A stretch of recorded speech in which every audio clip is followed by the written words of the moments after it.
Hello, this is Rebecca Estep from SafeMinds. I recently had the privilege of speaking with Dr. Walter Zahorodny, Principal Investigator of the New Jersey Autism Developmental Disabilities Monitoring Network.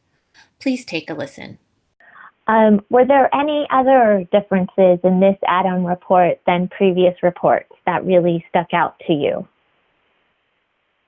Well, the most startling aspect of the report was that in New Jersey, I see the New Jersey rates as being the leading indicator, and I was surprised to see that even though our rate overall didn't go up very dramatically between 2014 and 2016, our rate of autism in boys was at the 5% level. 1 out of 20 boys have autism. That's hard to get your head around. Sometimes I find myself checking myself and questioning, why am I saying that? But I'm saying that because the data are clear that that's the case. I certainly never thought that I would be identifying such a high rate of autism among children in our state, but that's certainly the case. I think that would be, from my perspective, the two big findings of this report are that Hispanic children are significantly underdetected in most states, and that autism as the leading indicator shows that 1 out of 20 boys has autism.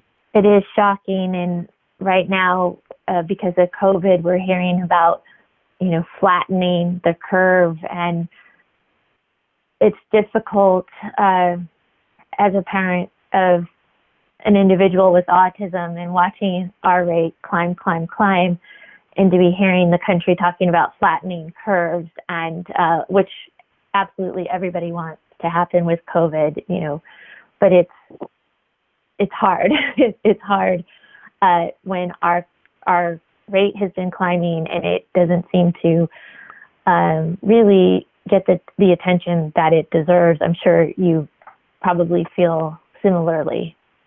Yeah, I guess one of my dominant emotions is frustration, because I really have a hard time accepting or understanding why the dramatic escalation in autism prevalence isn't experienced as an important or urgent public health issue. How can we say that 3% of the population, 3% of children have autism, or 5% of boys have autism, and not treat it like an emergency? It's not a trivial phenomenon. It's not like we're talking about individuals who are just somewhat different or have different learning strategies or different temperaments. These children have very significant learning problems and issues related to social involvement and capacity.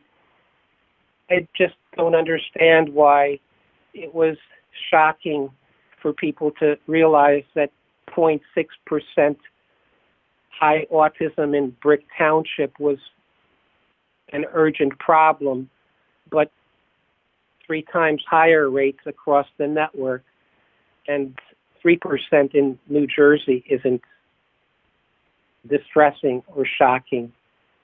If we said that 3% of the children in our country had a hearing impairment or a visual impairment, I think that would be taken to be a real urgent issue that would call for lots of research and lots of investigation and intervention.